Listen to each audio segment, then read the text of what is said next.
গত ভিডিওতে আমরা আলোচনা করেছি কিভাবে গ্লাসে রিফ্লেকশন দিতে পারেন।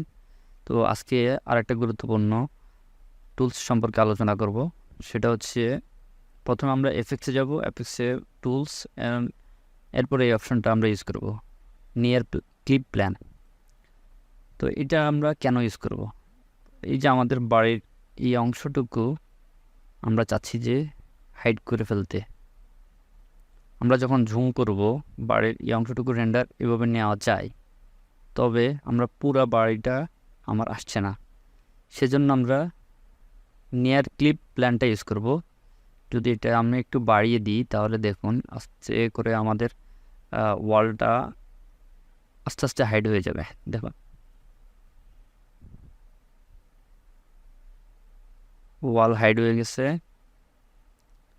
এবং দেখুন সুন্দর একটা রেন্ডার চলে আসছে। তো এইভাবে আমরা নিয়ার ক্লিপ প্ল্যানটা ইউজ করতে পারি।